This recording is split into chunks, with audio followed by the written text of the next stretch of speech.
सादर नमस्कार, सादर जय जिनेंद्र। क्षमा ब्रेकिंग जैन न्यूज प्रतिदिन प्रातः, दोपहर एवं रात्रि में देश भर से संपूर्ण जैन समाज से संबंधित सही और सकारात्मक समाचारों के लिए देखना और सुनना न भूलें। साथ में आपसे विनम्र निवेदन है कि यदि आपने इस चैनल को सब्सक्राइब नहीं किया है तो कृपया अवश्य कीजिए और शेयर और लाइक करके धर्म प्रभावना में सहयोगी एवं सहभागी बनिए।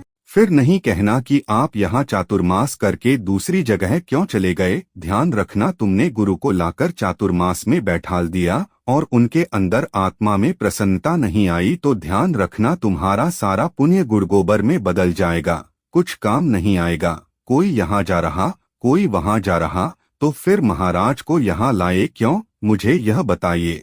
यह बात कही ललितपुर के सुप्रसिद्ध जैन अटा मंदिर में चातुर्मास कर रहे वैज्ञानिक संत परम पूज्य जैन आचार्य श्री निर्भय सागर जी महाराज ने। लीजिए सुनिए पूज्य जैन आचार्य श्री की पूरी बात।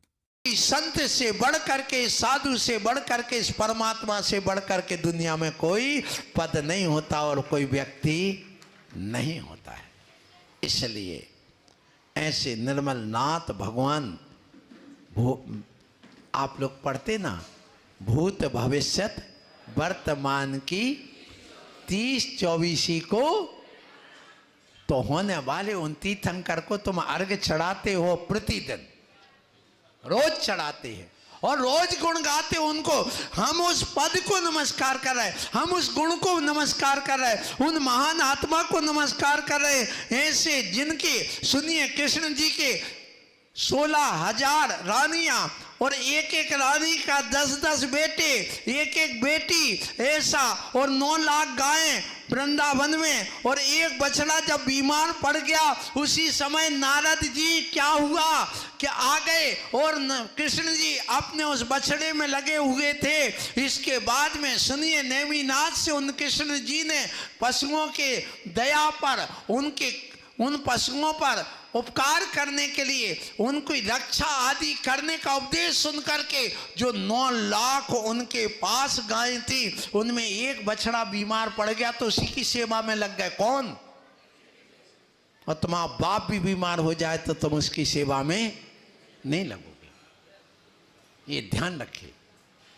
नारद जी आ गए, बहुत देर तक खड़े रहे बाहर, कृष्ण जी नहीं मिले तो उन्होंने पूछा नारद जी से कि आप आज भगवान इतनी देर तक क्यों हमें दर्शन दिए, क्यों इतना टाइम लगा दिया। सुबह कहते हैं क्या करूं, तुमसे तो बाद में मिल सकते थे, लेकिन यदि वह बछड़ा मर जाता तो पुनः यहाँ प्राण नहीं बचते, उसकी जीवन तबाह हो जाती। इसलिए भगवान की पूजा से और बड़े बड़े अच्छे अच्छे कार्य करने से भी हमारा कर्तव्य बनता है कि हम माता पिता की सेवा करें, यही परम तप है। और जिसके जीवन में ध्यान रखो, जितनी महिलाएं बैठी हैं, पुरुष बैठे हैं, बेटा बेटी बैठे, ध्यान रखना, जो व्यक्ति अपने माता पिता और गुरु को खुश रखता है, प्रसन्न रखता है, तो उसके सारे तप संपन्न हो जाते हैं। इससे बड़ा कोई तप नहीं हो सकता है। जो जीवों की रक्षा करे, इससे बड़ा महान कार्य नहीं हो सकता है। इसलिए हमारे जैन समाज में इन गौशालाओं को खिलाया जाता है।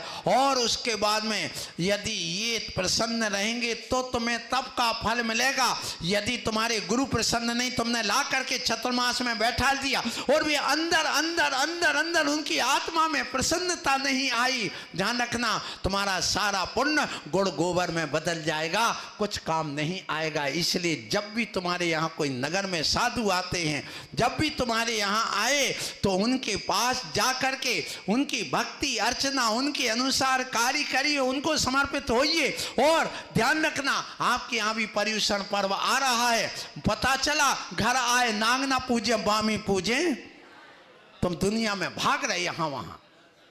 सारी जनता कहां जा रहे, हम फलानी जगह रहे, हम फलानी जगह रहे, जाओ सब जाओ। पर महाराज को लाए क्यों, मुझे बताइए, लाए क्यों? यदि तुम लाए हो तो पूरा, मैं आज कहूंगा पूरी समाज से, पर्युषण पर्व में सुबह यहाँ तुम्हें 5:15 बजे उपस्थित होना है तो ठीक है, नहीं तो फिर मुझसे नहीं कहना कि आप यहाँ चतुर्मास करके दूसरी जगह क्यों चले गए। हम जा कर के क्षेत्रपाल में या कहीं जा कर के दूसरे मंदिर में चले जाएं, पर कहना नहीं अटा मंदिर वालों कि हमारे सामने महाराज आप सब छोड़ के चले गए। हाँ मैं आपसे कहूंगा, लाए हो अच्छे ढंग से सुबह प्रतिक्रमण करिए, सामायिक करिए, जाप करिए, योगा करिए, उसके बाद में सामूहिक पूजा करिए। अपनी अपनी ढपली नहीं बजाना, इधर अभी तक बज रही है, इसलिए मैं क्यों नहीं आता तुम्हारे यहाँ, काय के लिए अभिषेक कराने, शांति धारा में नहीं आता, मेरी इच्छा ही नहीं होती। क्यों? ऊपर अलग माइक बज रहा, बाजू में अलग बज रहा है, पीछे अलग बज रहा, आगे अलग बज रहा है, ऐसी कोई शांति धारा होती है क्या? नहीं, तुम कर लो, अभी तक कर लिया, मैं आज तक नहीं बोला, आज मैं पहली बार बोल रहा हूं। किस बात को? कि पर्यूषण पर्व में अपनी अपनी ढपली मत बजाना। क्या कह रहा हूं? अपनी अपनी ढपली मत बजाना। जो जो यहाँ से इस मंदिर से जुड़े हैं उनका कर्तव्य होगा कि वो आए, सामूहिक पूजा करें और पूजा करके जाएं। और यदि तुम्हारे लिए अपनी ढपली बजाना तो आप दूसरी जगह जाइए, आगे पीछे करिए, लेकिन जिस समय यहाँ अभिषेक शांति धारा हो गई, ऊपर से नीचे तक कहीं कोई शांति धारा नहीं होगी। ताली बजाओ इसके लिए सब लोग, समर्थन करो। अब हम कोई की नहीं सुनेंगे, धुन सुन लो। अध्यक्ष मंत्री जितने बैठे हैं, स्पष्ट मेरा कहना, यदि यहाँ पर 6:30 बजे से 7:30 बजे तक अभिषेक होगा तो उसी समय सब वेदियों पे होगा, अलग से नहीं होगा। जाइए ऊपर की वेदी में करना, आप वहीं करिए, जहां भी करना, बस यही आपको करना होगा। ये ध्यान रखना, यदि ये मंजूर हो तो मेरा यहाँ पर आप पर्यूषण पर्व कराना, नहीं तो बाहुबली कॉलोनी बहुत अच्छी है, वे सब तैयार हैं कि हम सब एक साथ करने को तैयार। बोलो, होना तैयार? बिल्कुल, ये ध्यान रखिए। और अब मैं आगे की बात करूं कि आप प्रसन्न करो। ये कहा गया, अपने गुरु को प्रसन्न करिए, अपने प्रभु को प्रसन्न करिए, अपने तप को संपूर्ण करिए। और यदि ध्यान रखना, तुम्हारे माँ बाप कुटते रहे और तुम आपस में बहुत मौज मस्ती करते रहे तो तुम्हारी जिंदगी भर का तप, ध्यान आदि सब व्यर्थ गया। ये स्पष्ट लिखा हुआ है, ये ध्यान रखो। सो आप लोगों से कहूँ, आप लोग अपने गुरु को, अपने माँ बाप के नाम को मिट्टी में मत मिलाना। आप अपने माँ बाप के नाम को रोशन करना, माँ बाप के अनुसार चलना, माँ बाप की प्रतिष्ठा को दांव पे मत लगाना, बल्कि माँ बाप की प्रतिष्ठा में 4 चांद लगाओगे तो तुम सच्चे बेटे कहलाओगे। आजकल हो ये रहा है कि पिता की उस इज्जत को, उस प्रतिष्ठा को दांव पे लगाया जा रहा है। आज देश की प्रतिष्ठा को दांव पर लगाया जा रहा है, आज समाज की प्रतिष्ठा को दांव पर लगाया जा रहा है, आज गुरुओं की प्रतिष्ठा को दांव पे लगाया जा रहा है। किसके लिए? सिर्फ अपनी प्रतिष्ठा बचाने के लिए। ये ध्यान रखना, जो व्यक्ति अपनी प्रतिष्ठा बचाने के लिए धर्म को दांव पे लगा रहा है, जो अपनी प्रतिष्ठा बचाने के लिए गुरुओं को दांव पे लगा रहा है, जो अपनी प्रतिष्ठा बचाने के लिए अपने देश को दांव पे लगा रहा है, जो अपनी प्रतिष्ठा बचाने के लिए धर्म को दांव पर लगा रहा है, जो अपनी प्रतिष्ठा बचाने के लिए पूरी समाज को दांव पे लगा रहा है, उससे बड़ा अपराधी कोई नहीं होगा। इसलिए अपनी प्रतिष्ठा के लिए मत जियो, इस धर्म की प्रतिष्ठा बचाओ, इन गुरुओं की, इस देश की, समाज की प्रतिष्ठा बचाओ और उसमें 4 चांद लगाने का काम करो। एक चांद तो मेरा है, मैं तैयार हूं लगाने के लिए, और मैं सारी जिंदगी इस धर्म के लिए, समाज के लिए, इस देश के लिए दांव पे लगा दी है। तुम में कितने लोग हैं जो दांव पर लगाते? क्योंकि जब हमने अपना पूरा संपत्ति को देश के लिए, परिवार के लिए, समाज के लिए दान कर दिया, जो जो साधु अपना घर छोड़ देते उनने सारी संपत्ति किसको दे दी? बोलो, समाज को, परिवार को और देश के लिए समर्पित कर दी। हमारा बच्चा क्या? कुछ नहीं। अब हम तुम्हारी मांग मांग के खा रहे, भैया दे दो, पेट का सवाल है बस, और कुछ नहीं है। इसलिए पेट भर जाए हमें, और इससे कुछ नहीं। हमसे जितना लेना है ले लो, लेकिन लेने वाला चाहिए। तुम लोग तो लेने के नाम पर अभी सच्चे बनिया नहीं बन पाए। क्यों? एक बनिया कुआं में गिर गया, गड्ढे में, बहुत बड़ा ज्योतिषाचार्य था और गिर गया। सो उससे कहे हाथ दे, हाथ दे, हाथ देने को वो तैयार नहीं, क्योंकि उसने देने के नाम से कभी सीखा ही नहीं। लेने के नाम से तो बहुत है, हमने देखे बड़े बड़े अध्यक्ष मंत्री, और इतने करोड़पति अरबपति बैठे हैं, उनसे कहो एक कलश रख दो 1 लाख का, तो नहीं, पर दूसरों के 10-10, 20-20 करोड़ लेने को तैयार। उनके पीछे उंगली लगाते, वो कुछ को वो भाग जाते, वहां से खिसक जाते। क्यों? हमारा नंबर ना आ जाए।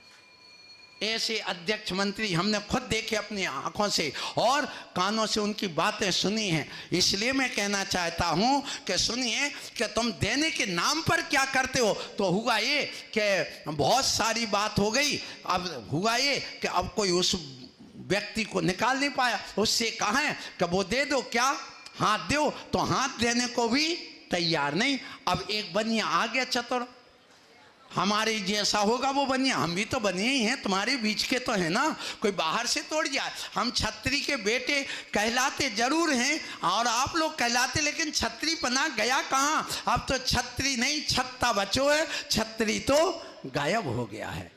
क्योंकि तुम धूप में छत्ता चाहिए, ठंड में छत्ता चाहिए, गर्मी में छत्ता चाहिए, बरसात में छत्ता चाहिए। तुम छत्रपति तो बनना चाहते हो, लेकिन छत्रपति जैसे काम करना पड़ेंगे तुम्हें। तो हुआ ये, उसने बनिया आया, उसने कहा देखो मैं अभी निकालता हूँ, क्योंकि पूरा मेला इकट्ठा हो गया। सब कह रहा वो के हमें गड्ढे से निकालो, और उससे कह रहा हाथ दो, तो हाथ देने को तैयार नहीं। तो अब एक बनिया आया, वो कहता देख मैं इस पाट पर लेट रहा हूँ, वो जो था ना गड्ढा सा, वहाँ लेट जाता हूँ, और एक हमारे हाथ से 3 हाथ नीचे है, तो 1.5 हाथ हमारा नीचे चला जाएगा और 1.5 हाथ वो ऊपर करेगा। सो जैसे वो हमारा हाथ पकड़ेगा तो तुम क्या करना, पकड़ करके हम लोग हमारे लिए पीछे से खींच लेना। तो उसने एक चादर बिछा करके और अपना हाथ देने के पहले का, देख भाई तुम सुबह से भूखा प्यासा है, तुझे भूख प्यास लगी है, मैं अच्छा ये कलाकंद लाया हूँ, केला लाया हूँ। तो उसने कलाकंद दिया तो वो पकड़ नहीं पाया,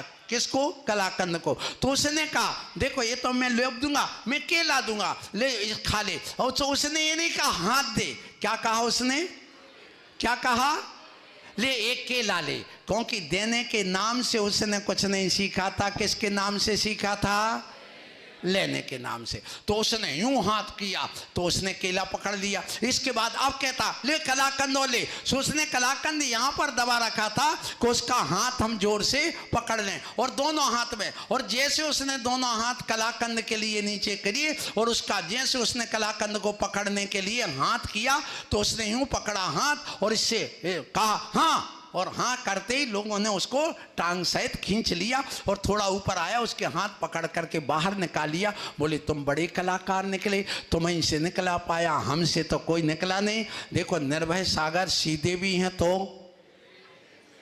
अभी हमारा टेढ़ापन तुम लोगों ने देखा नहीं है, ध्यान रखना।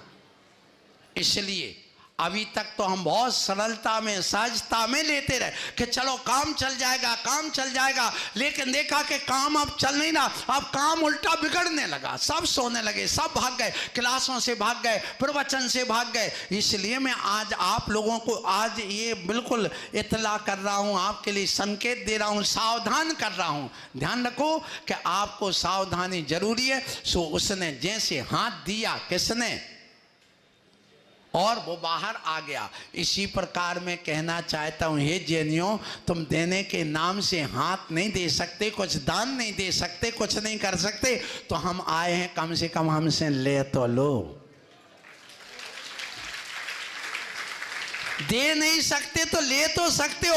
और यदि तुमने लेने की बात भी नहीं कही, हम चाहते कि तुम्हें पर्यूषण पर में हम योग सिखाएं, हम चाहते हैं कि तुम्हें ध्यान सिखाएं, हम चाहते हैं कि तुम्हारे लिए यहाँ पर बैठाल करके प्रतिक्रमण सिखाएं, तुम्हें सामायिक की विधि, तुम बड़े बड़े बड़े शिविरों में जाते हो, ध्यान रखना। लेकिन जो विधि हम आपको सिखाएंगे वो तुम्हें कहीं नहीं मिलेगी। ये दावे के साथ में कह सकता हूँ, ये गुरुवर विद्यासागर जी महाराज ने मुझे जो विधि दी है, ये ध्यान रखो। इसलिए आप लोगों को ये कर्तव्य बनता है कि आप अपना भोजन घर में करो, दिन भर घर में रहो, कोई बात नहीं। सिर्फ सुबह 5 बजे से 10 बजे तक, 10 बजे आप अपने उठ करके जाइए। कोई यदि कह बैठो, बिल्कुल नहीं सुनना, आप वहाँ जाइए, अपने घर जाइए। फिर आप तत्वार सूत्र का वाचन के लिए आप आइए। कितने बजे, कितने बजे, 2:30 बजे।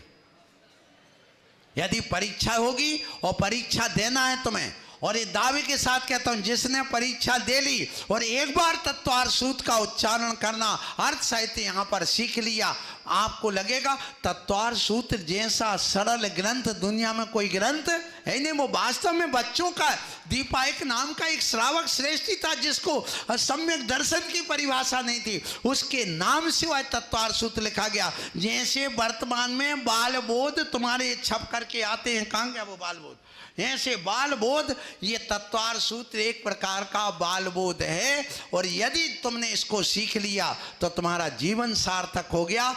रोज को एक उपवास का फल तुम 10 बार खाना पर्यूषण पर में तो भी आपको एक उपवास का फल मिलेगा।